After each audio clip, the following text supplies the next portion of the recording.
हरे कृष्णा, राधे राधे।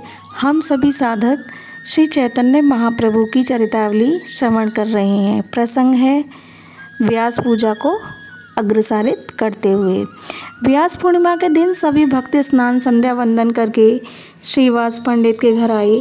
पंडित जी ने आज अपने पूजा गृह को खूब सजा रखा था। स्थान स्थान पर वंदनवार बंधे हुए थे। द्वार पर कदली स्तंभ बड़े ही भले मालूम पड़ते थे। संपूर्ण घर गौर के गोबर से लिपा हुआ था। उस पर एक सुंदर बिछौना बिछा था। सभी भक्त आकर व्यासपीठ के सम्मुख बैठ गए। एक ऊंचे स्थान पर छोटी सी चौकी रखकर उस पर व्यासपीठ बनाई हुई थी। व्यास जी की सुंदर मूर्ति उस पर विराजमान थी। सामने पूजा की सभी सामग्री रखी थी। कई थालों में सुंदर अमनियाँ किए हुए फल रखे थे। एक और घर की बनी हुई मिठाइयाँ रखी थीं।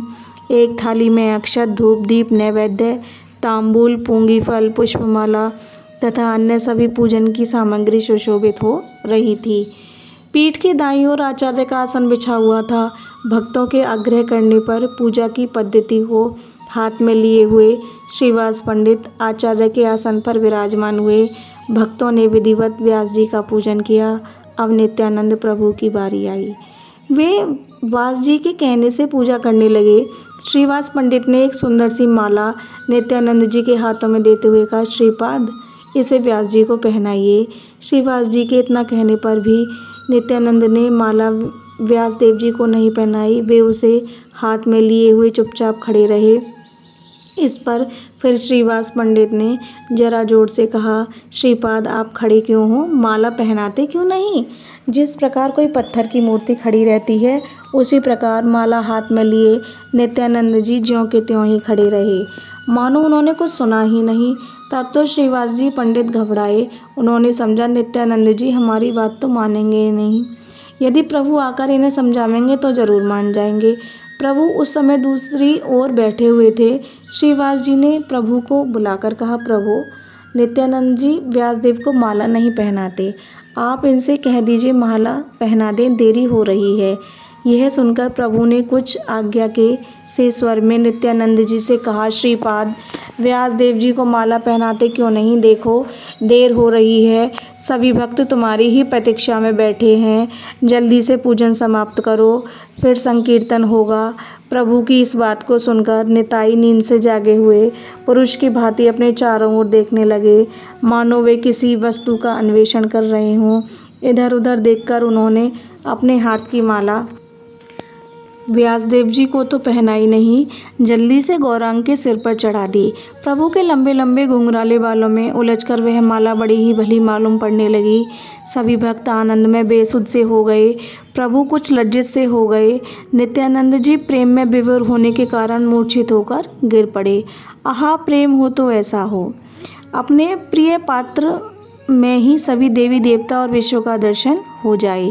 गौरांग को ही सर्वस्व समझने वाला निताई का उनके प्रति ऐसा ही भाव था। उनका मनोगत भाव था, त्वमेव माता च पिता त्वमेव, त्वमेव बंधुश्च सखा त्वमेव, त्वमेव विद्या द्रविणम त्वमेवं, त्वमेव सर्वं मम देव देवम। गौरांग ही उनके सर्वस्व थे। उनकी भावना के अनुसार उन्हें प्रत्यक्ष फल भी प्राप्त हो गया।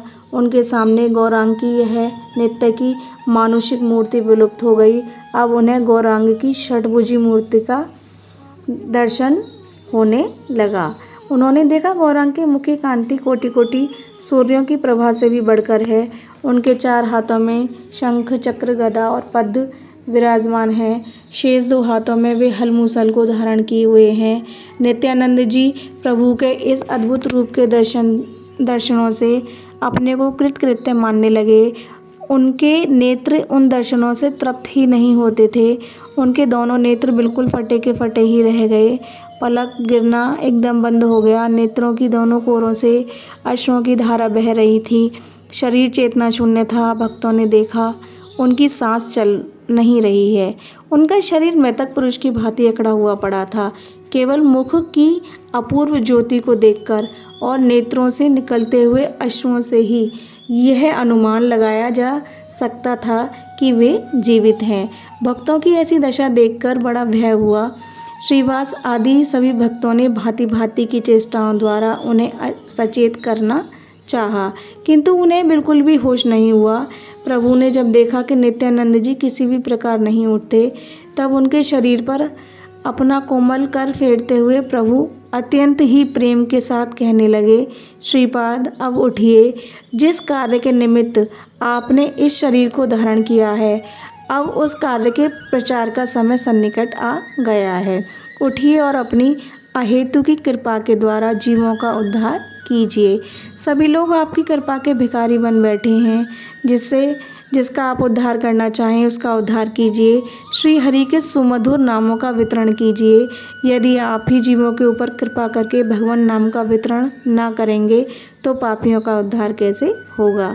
प्रभु के कोमल कर स्पर्श से निताई की मूर्छा भंग हुई। वे अब कुछ प्रकृति स्थिर हुए। नित्यानंद जी को होश में देखकर प्रभु भक्तों से कहने लगे, व्यास पूजा तो हो चुकी है, अब सभी मिलकर एक बार सुमधुर स्वर से श्री कृष्ण संकीर्तन और कर लो। प्रभु की आज्ञा पाते ही पखावज बजने लगी। सभी भक्त हाथों में मजीरा लेकर बड़े ही प्रेम से कीर्तन करने लगे। सभी प्रेम में विह्वल होकर एक साथ हरे राम राम राम हरे हरे, हरे कृष्णा कृष्णा कृष्णा हरे हरे इस सुमधुर संकीर्तन को करने लगे। संकीर्तन की सुमधुर ध्वनि से श्रीवास पंडित का घर गूंजने लगा। संकीर्तन की आवाज़ सुनकर बहुत से दर्शनार्थी द्वार पर आकर एकत्रित हो गए, किंतु घर का दरवाज़ा तो बंद था। वे बाहर खड़े ही खड़े संकीर्तन का आनंद लूटने लगे। इस प्रकार संकीर्तन के आनंद में किसी को समय का तो ज्ञान ही ना रहा। दिन डूब गया। तब प्रभु ने संकीर्तन बंद कर देने की आज्ञा दी और श्रीवास पंडित से कहा, प्रसाद के संपूर्ण सामान को यहाँ ले आओ। प्रभु की आज्ञा पाकर श्रीवास पंडित प्रसाद के संपूर्ण थालों को प्रभु के समीप उठा लाए। प्रभु ने अपने हाथों से सभी उपस्थित भक्तों को प्रसाद वितरण किया।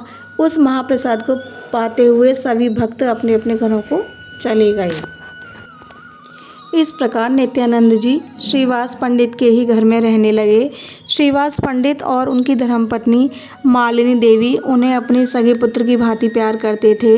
नित्यानंद जी को अपने माता पिता को छोड़े आज 20 वर्ष हो गए।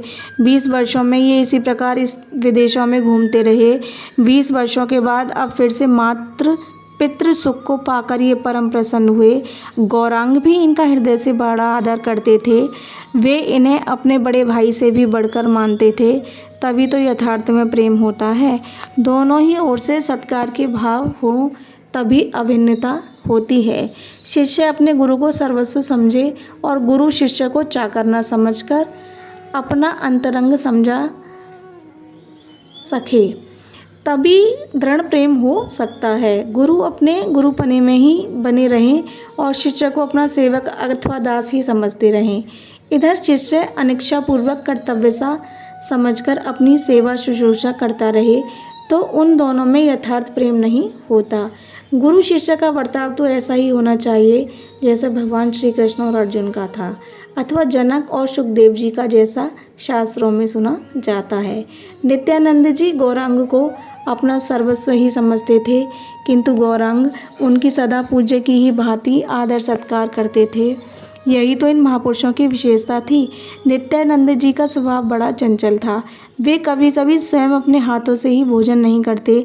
तब मालिनी देवी उन्हें अपने हाथों से छोटे बच्चों की तरह खिलाती। कभी कभी यह उनके सूखे स्तनों को अपने मुख में देकर उन्हें बालकों की भांति पीने लगते।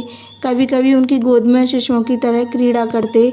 इस प्रकार ये श्रीवास और उसकी पत्नी मालिनी देवी का वात्सल्य सुख का आनंद लेते रहे और उनके घर में सुखपूर्वक रहने लगे। जय जय श्री राधे।